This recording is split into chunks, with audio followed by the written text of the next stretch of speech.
Salatullah salamullah ala Toha Rasulillah. Jikalau zikir itu sudah kuat dalam diri kita, ya sudah menghadirkan esensi zikir dalam diri kita, yang dilihat semuanya itu semua anugerah Allah Subhanahu wa taala. Jadi saat dia gembira itu dia bersyukur, dan saat dia sedang mengalami duka dia bersabar. Semua sama sebagai ibadah. Semakin kenal, semakin dekat, semakin mudah. Kadang belum minta sudah diberi. Ada yang orang belum berucap, Allah sudah berikan. Sehingga ketika menghadapi masalah yang sama ringan, bukan gak punya masalah, akan dihadapi, diringankan oleh Allah. Masalah yang sama, ini sampai ribut, ada argumentasi. Orang ini cuma senyum selesai. Kenalkan kepada Allah, nanti biarkan janji yang disampaikan oleh lisan Rasulullah itu terjadi. Pengen level tertinggi itu butuh perjuangan. Latihan dulu, kan? Menguras fisik, energi, tenaga, biaya, hasilnya indah. Tapi ada jalan cepat untuk mendapatkan itu. Nih aksesnya, bangun kepada Allah.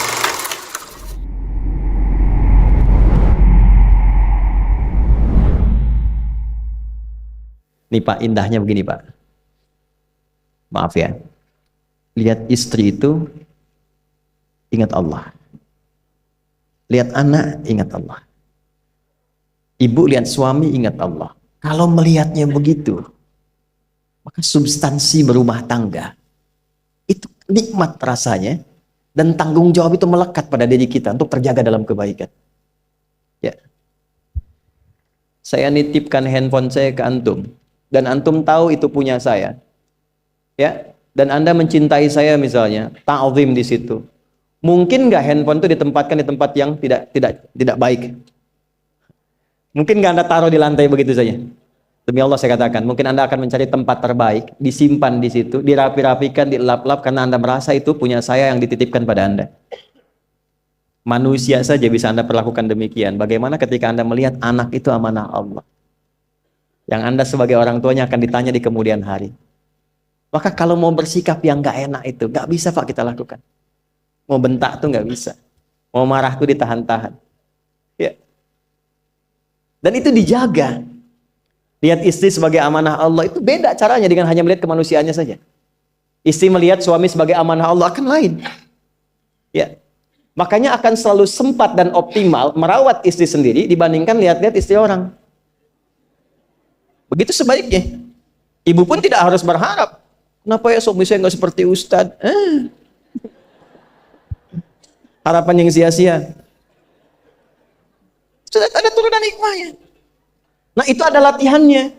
Latihannya apa? Alladzina yadhkurunallah, zikir. Jadi kalau zikir itu sudah kuat dalam diri kita, ya sudah menghadirkan esensi zikir dalam diri kita, yang dilihat semuanya itu semua anugerah Allah Subhanahu wa taala.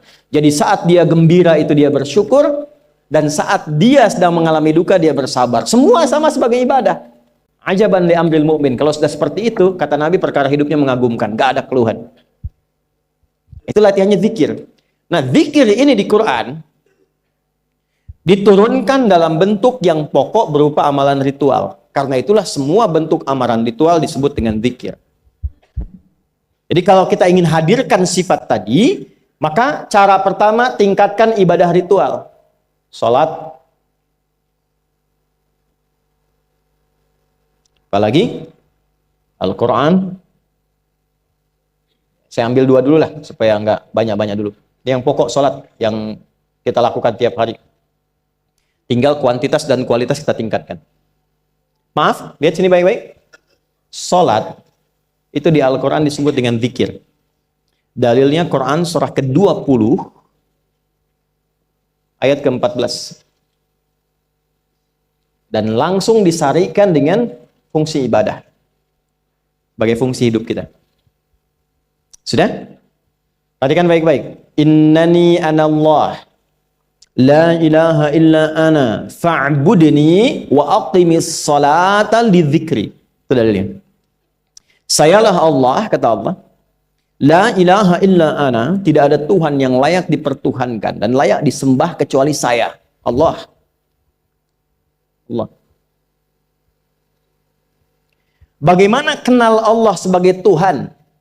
Ya, yang layak disembah, yang harus dipertuhankan, kenalnya bagaimana? Mendekatnya bagaimana? Fa'budni, sembah saya supaya kamu kenal saya, dekat dengan saya, tahu saya.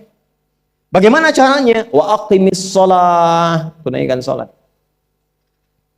Jadi kalau pengen dekat dengan Allah, terkoneksi kepada Allah, tersambung, punya sifat tawakal yang kuat, nih tingkatkan salatnya, tambah. Makanya tiap hari kita sholat 5 waktu itu untuk membangun konektivitas dengan Allah. Sebab kalau sudah dekat, aksesnya pun terbuka semua. Itu maksudnya. Anda dekat dengan pimpinan, akses di perusahaannya kan mudah untuk diakses. Ya kan? Kita punya kenalan yang kuat, yang punya sesuatu, aksesnya mudah dibuka. Kita kenal Allah dan dekat dengan Allah, apa yang sulit bagi Allah. Dan ini kita yakin. Nah sekarang Allah kasih jalan. Coba lihat orang-orang dulu, ya. Mereka ketika akan melatih dirinya untuk tersambung kepada Allah, sholat semua, termasuk para nabi, rasul. Tapi dahsyatnya, ketika ada apapun dalam kehidupannya yang sulit Allah mudahkan, minta langsung dikabulkan. Dan sangat luar biasanya, seringkali terjadi mintanya lewat sholat. Nabi Zakaria itu kan dihukumi istrinya oleh medis itu menopause dan mandul. Maaf, nggak mungkin punya keturunan. Kapan mintanya? Dalam sholat. Mohon sama Allah. Dan itu dikabulkan.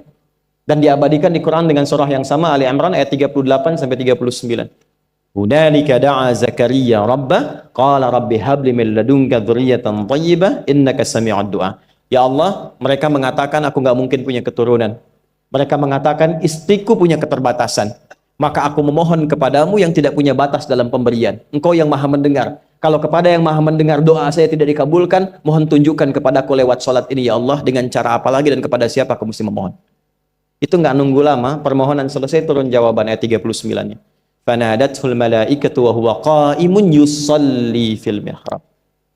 Turun malaikat mengabarkan engkau dapat kabar gembira akan punya anak, langsung namanya dikasih Allah Yahya. Annallaha yubasyiruka bi Yahya.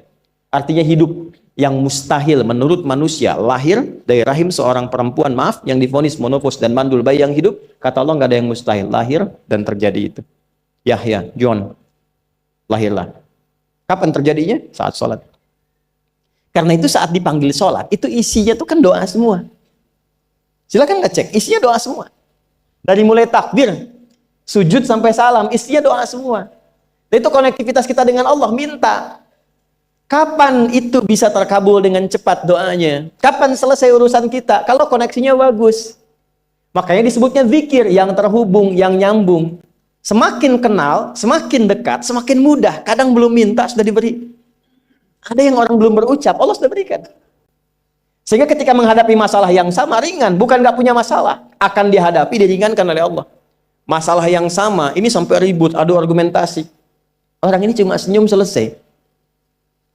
Betapa banyak masalah kecil diargumentasikan jadi besar. Akhirnya problem.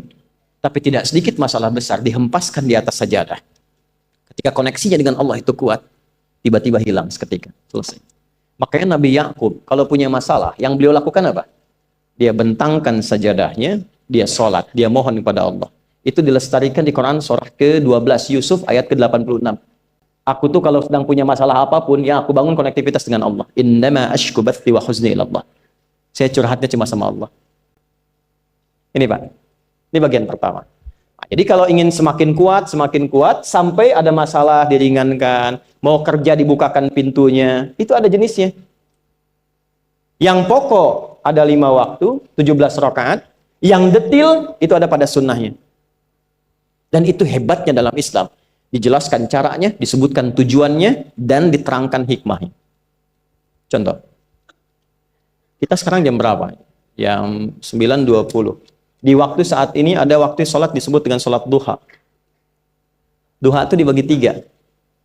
Ada awal duha, penguat zikir, pengganti seluruh bagian zikir di tubuh kita, yang disebut dengan syuruk. Itu kurang lebih jaraknya 1 jam setelah subuh. Jadi kalau tadi 4.45, ya 5.45 menjelang jam 6 itu masuk syuruk. Setelah itu masuk ke jam 8 sampai ke kurang jam 10 itu pertengahan duha. Pertengahan duha. Apa fungsinya? Di antaranya mempermudah rizki. Di antaranya. Bilangannya berapa? 2 sampai 4 rakaat bisa dikerjakan. Ya, dan harapannya apa? Bukan pada rizkinya. Ya, jadi jangan sampai motifnya cuma sekedar ke duniawi, kurang tepat. Kenalkan kepada Allah, nanti biarkan janji yang disampaikan oleh lisan Rasulullah itu terjadi. Ya, jangan pada rizkinya, ini terbatas, cuma sampai situ. Tapi kalau kita minta sama Allah, dikasih jalannya itu dari sisi yang tidak kita duga. Anda berhitung, Allah kasih hitungan. Anda tak berhitung, Allah kasih apa yang tidak pernah Anda hitung sebelumnya. Itu poinnya. Maka lakukan sholat dekati, itu yang disebut sholat duha. 2 rakaat, tambah lagi 2, untuk kenal Allah. Kalau sudah merasakan dekat, sudah nyaman, sudah enak, muncullah kemudian kesan dalam hati. Terserah Allah mau kasih berapa. Yang penting sudah enak, sudah damai. Di titik itulah kemudian Allah limpahkan dari apa yang nggak pernah kita duga sebelumnya. Tiba-tiba keluar, kok ada telepon, dapat proyek, dapat macam-macam. Tapi tujuan sholatnya bukan untuk proyeknya. Buat kenal Allah, ulul albab ini. Kalau cuma pengen lancar, baru serabutnya. Kalau cuma pengen lulus proyek, itu baru daging luarnya. Ulul albab itu kenal Allahnya, sehingga dia tahu akses intinya tuh itu. Itu poinnya. Dan gak mahal. Emang kalau sholat duha di Anur bayar, Pak? Pakai biaya. Baiknya luar biasa. Sudah? Satu. Kalau mau lagi misalnya, ini yang paling dahsyat nih. Dibimbing kita sampai ke posisi terbaik di apapun itu. Jadi ayah terbaik, ibu terbaik. Ya, jadi karyawan strategis, di militer terbaik. Terbaik tuh gini, di tempat terbaik yang memuliakan tuh makom namanya. Makanya kuburan sering disebut makam kan? Ya kan? Maksudnya apa? Maksudnya Anda selama hidup berkaryalah yang baik, ibadah yang benar, sehingga Anda wafat pun terhormat. Ya, kata makom itu pertama kali di Al-Baqarah ayat 125, makom Ibrahim. Ya. Ketika Allah sampaikan dalam Al-Qur'an, didapatkan di situ makom Ibrahim, wa idz ja'alna al-baita mathabatan lin-nasi wa amna wattakhidhu min maqami Ibrahim. Makanya kalau kita tawaf, itu dari mulai Hajar Aswad kan sampingnya dekat sekitar 5 meter ada makom Ibrahim kan?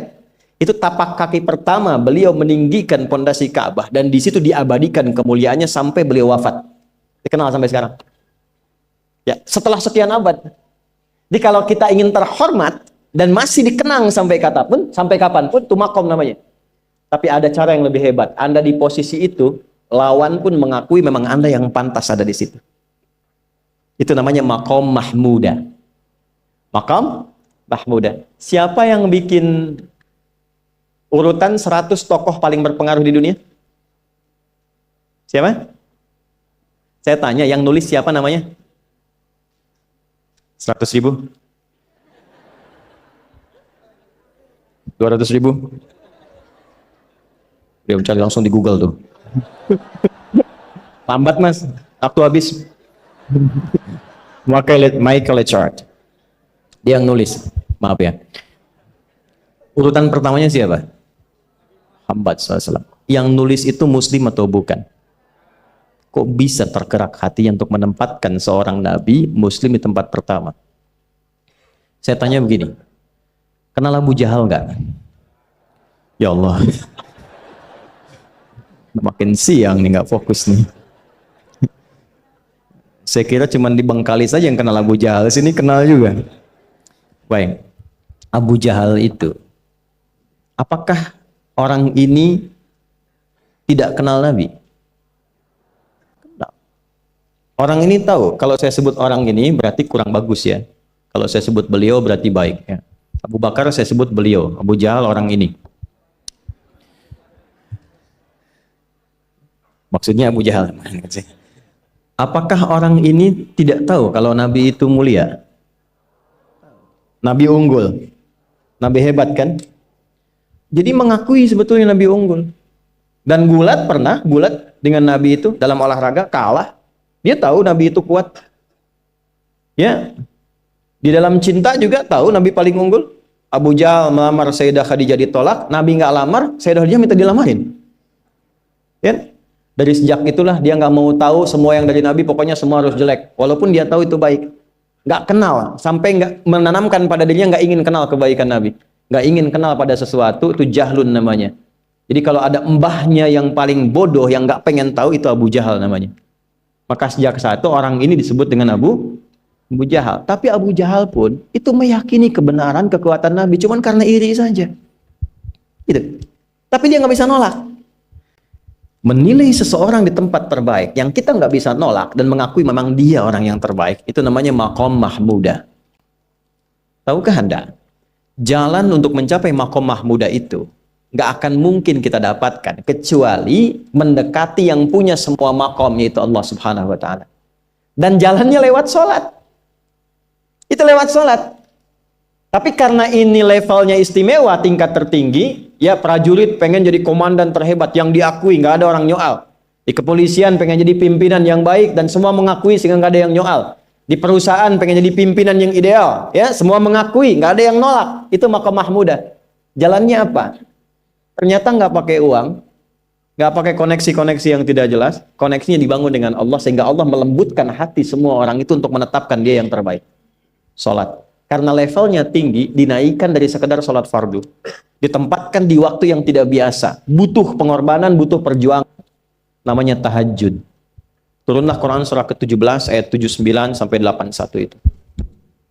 Quran surah 17 ayat 79 sampai 81. Ini poinnya.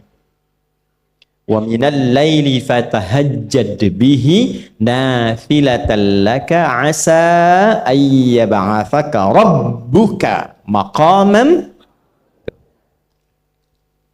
Ini kan terjadi keanehan kan, ironinya. Anda pengen sukses, pengen tertinggi, Anda tahu Allah penentunya, Anda tahu Allah yang punya rizki, Allah punya kekuasaan, tapi Anda nggak mendekati Allah. Terus yang dipakai cara-cara salah, kenapa harus korupsi? Kenapa harus nyogok? Kalau SK-nya nggak Allah tetapkan, nggak akan turun juga. Dan sudah hukum, kalau ayah berbuat maksiat, itu anak istri pasti kena. Itu udah hukum. Makanya saya mohon deh, ya para ayah itu kalau mencari nafkah, cari yang benar. Kasihan anak Anda yang di SD. Harus berhenti sekolah. Maaf, bukan anak Anda, maksudnya anak orang lah. Kenapa harus korupsi? Maka ketika ada tawaran sogokan yang nggak bagus, tuh yang dibayangkan tuh itu bukan cuma proyek jalan dapat uang banyak, tuh anak-anak tuh bahaya. Ke sekolah disebut anak koruptor, sedih. Istri nggak sanggup keluar belanja. Tuh pikirkan, itu sudah hukum. Sudah hukum. Anak juga begitu. Kalau mau berperilaku, ingat orang tua. Sebab ketika tidak baik, orang tua pasti kena. Anak di sekolah berantem, yang dipanggil siapa? Orang tuanya. Itu selalu terikat. Di rumah tangga itu selalu begitu. Karena nafas itu terikat. Semua saling mengikat. Babnya itu jelas. Nah, balik ke sini. Kalau ingin tingkat yang tertinggi, dekati pemiliknya Allah. Ini. Makanya tuh harus punya itu. Itu ringan kalau sudah punya itu tuh Allah. Saya punya Allah. Kita mau apa? Takut hidup. Nabi ditodong pakai pedang. Siapa yang menyelamatkan Muhammad sekarang? Ringan Nabi jawab, Allah. Jatuh pedang. Dibalik, kamu siapa yang menyelamatkan kamu? Bingung. Dan punya Allah itu luar biasa. Nah, ini yang harus tanamkan pada jiwa. Punya Allah sebagai Tuhan. Kalau sudah dekat, kenal, baik dengan itu, akses mudah semua. Dan yang paling indah itu apa? Menerima apa yang Allah tetapkan. Hari ini nggak dapat, alhamdulillah. Saya masih dikasih jalan. Alhamdulillah, besok belum dapat. Ada akumulasi, paham. Paham. Nah, itu nggak mungkin bisa dapat rasa itu. Salah satunya, ikhtiarnya apa? Nih, tahajud. Dan hebatnya kenapa sholatnya disebut tahajud? Tidak disebut sholat hajat. Ada hajat, ada tahajud, beda. Hajatun, hajada, hajadun, ada tahajjada ya tahajud, tahajud. Beda. Tahajud, di situ aja. Ini sengaja nggak saya hapus nih. Mana staf saya? Oh, foto nih ya. Saya hafal insya Allah. Tahajud. Asalnya dari kata hajada, begini, ha, jim, dal. Ditambah ta di depannya, lalu ada tasydid sebelum akhirnya. Nih. Ini akarnya 3 huruf, ha, jim, dal. Hajada itu asalnya bangun dari tidur malam. Tidur dulu, lalu bangun setelah itu. Itu hajada. Pelan-pelan. Paham sampai sini? Kita teruskan. Kalau kita ingin berusaha untuk bangun, mengoptimalkan diri untuk bangun, maka tambahkan tak di depannya. Berusaha untuk mendapatkan atau mencapai sesuatu. Kalau yang kita akan lakukan itu tidak mudah, nggak gampang bangunnya, sehingga butuh rencana, butuh persiapan, ya kan? Maka tambahkan tasydid sebelum huruf akhirnya. Dari kata syiddah, apa yang mau dikerjakan ini nggak mudah. Memang pengen bangun itu jam 3. Tapi kan nggak tiba-tiba ujuk-ujuk bangun jam 3, belum tentu. Ya kan? Kita harus rencanakan dulu supaya bisa bangun, saat bangun tuh siap, bukan cuma bangun. Bangun jam 3, salatnya 4:30, ya kan jauh. Maka untuk bangun jam 3 itu butuh persiapan, nih syiddah. Maka rencanakan, pasang alarm 3 kali. Misal yang ikhtiarnya jam 2, jam 2.15, jam 2.30. Alarm jam 2 untuk mematikan alarm yang kedua. Gitu kan? Yakin saya Anda kalau pasang alarm malam tuh nggak satu, yakin? Bangun, ceklek, mati. Minimal ingat akan ada alarm berikutnya kan? Itu tak. Allah itu sudah tahu modus-modus kita itu. Karena alim maha mengetahui. Detailnya kan kita lakukan kan Allah sudah tahu. Alarm yang kedua membangun kesadaran paripurna. Peringatan kedua. Kalau pengen bangun, enggak tertidur. Maka ketika sampai pada alarm ketiga, sudah sadar kita. Oh. Papa Bu, alhamdulillah. Lebih baik telat daripada enggak sama sekali. Bangun. Ini. Kalau kita tarik ke implementasi hidup, pengen level tertinggi itu butuh perjuangan. Latihan dulu, kan? Menguras fisik, energi, tenaga, biaya, hasilnya indah. Tapi ada jalan cepat untuk mendapatkan itu. Nih aksesnya bangun kepada Allah. Gitu. Kalau kita tingkatkan ini, itu luar biasa. Jadi itu. Jadi. Nah, kalau ini terus ditingkatkan, terus tingkatkan, nanti membangun value yang terasa. Ada nilai-nilai yang terasakan, kita merasa lebih dekat dengan Allah. Yang biasanya tadi dipanggil azan baru ingat sekarang, baru selesai subuh udah ingat isya. Nanti isya bagaimana? Gitu kan urutkan. Tapi tetap zuhur juga, zuhur, asar, maghrib, isya. Waktunya kenal jam berapa. Bahkan dipetakan, saya nanti akan ke sini, masjid yang terdekat di situ. Jadi lihat peta itu, ya lihat peta jalan. Saya nggak sebut nama supaya nggak endorse. Itu lihat peta jalan. Itu dia petakan, saya akan sampai di situ jam berapa, durasinya berapa, masjidnya di mana. Kalau tertinggal di situ, di sini saya sholat Jumatnya. Sampai ke situ. Nah, value yang membuat kita semakin meningkat dekat dengan Allah, itu takwa namanya. Takwa. Disebutkan sebanyak 240 kali dalam Al-Quran. Nah, intinya itu ini nih. Jiwa takwanya. Kalau ini sudah ada, Allahu Akbar. Silahkan Anda keluarkan semua kata-kata takwa di Quran. Tidak ada kecuali yang indah semuanya. Quran surah 65. 65 itu babnya bab tolak. Surahnya at-tolak. Tolak itu persoalan terbesar di rumah tangga. Nggak akan bisa terjadi yang demikian itu kalau ada takwa di dalamnya. Nyambung. Kalaupun mesti terjadi, itu spirit takwa mengarahkan pada yang terbaik. Makanya di ayat kedua di ujungnya, sampai ke ayat 3, apa yang terjadi? Di rumah tangga itu kan cuma 2 babnya. Satu masalah dari komunikasi, yang kedua materi. Perhatikan, wa may yattaqillaha yaj'al lahu makhraja wa yarzuqhu min haitsu la. Siapapun yang mampu meningkatkan takwanya kepada Allah, pakai man tuh, setiap personnya. Suami, istri, ayah, ibu, anak, satu keluarga mencoba meningkatkan takwa. Dia tahajud, bangun semua ingatkan. Bangun semua tahajud, salat duha, yuk ingatkan dimanapun. Alhamdulillah. Apa yang terjadi ketika dilakukan? Apa jawab Allah? Yaj'al lahu makhraja. Enggak pakai alif lam, makhraja. Masalah apapun yang engkau alami. Suami berangkat ada masalah. Ada masalah umum yang semua orang mengalami itu. Tapi yang ini enggak. Kena macet, ada macet dia mau berangkat, tiba-tiba diarahkan, jangan lewat situ Pak, macet, Bapak ke sini aja. Ya. Pak ikut kami saja Pak, tiba-tiba patwal datang, ayo ikut. Ya, itu bisa terjadi. Wa yarzuqhu min haitsu la yahtasib, bahkan rezekinya pun itu datang dari sisi yang enggak diduga. Gak nyangka ya. Emang gak disangka-sangka datangnya. Ya, habis sholat, tiba-tiba telepon masuk. Belum selesai proyek, ini ada permintaan itu. Beda istidraj dengan takwa itu lain. Kalau istidraj itu bertambah tapi lupa Allah. Hati-hati. Proyek nambah, sholat lupa. Hati-hati. Hati-hati ya. Pekerjaan menambah, omset nambah, tapi nggak pernah bisa ngaji. Nggak pernah mampu sholat. Hati-hati itu. Dan paling bahaya kalau itu nambah terus sehingga membuat lupa semua ibadah. Itu istidraj namanya. Istidraj.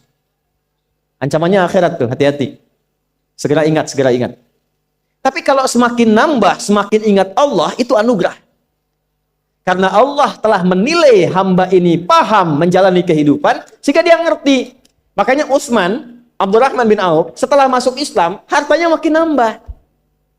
Karena kenapa? Karena telah dinilai layak mengelola harta, paham cara mengelolanya. Dapat segini, alokasikan ke sini. Dapat segini, alokasikan ke sini. Pak, di mana logikanya? Ada 600 truk hasil usaha. Bapak punya 600 perusahaan. Satu perusahaannya itu bergerak di bidang misalnya logam mulia. Ya, ada emas, ada berlian, ada macam-macam dan sebagainya. Satu kali Anda berhasil mendapatkan kurang lebih 600 truk logam mulia di dalamnya. Mau datang kemudian ke tempat Anda di jalan. Tiba apa yang terjadi? Ada komen tetangga kepada Anda. Misal, komennya nggak langsung, cuma ke teman tetangga Anda dengar. Waduh, Pak Asep hisabnya luar biasa kayaknya ya. Hisabnya, bukan berliannya. Hisabnya luar biasa, terus nyampe di telinga Anda. Kira-kira ketika mendengar itu respon Anda apa? 100.000? Bingung kan? Bingung. Lihat Abdurrahman bin Auf, jazakallahu khair. Datang 600 kafilah pakai unta.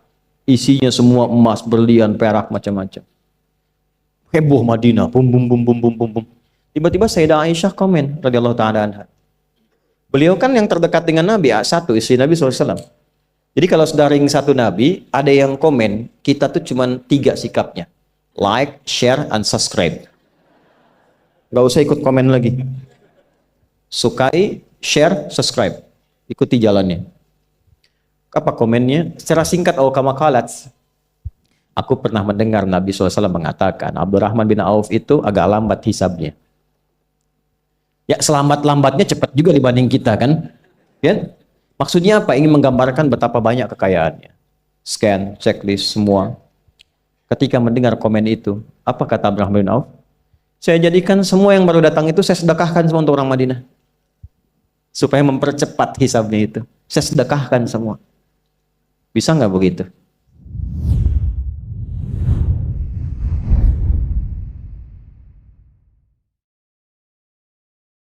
Salatullah,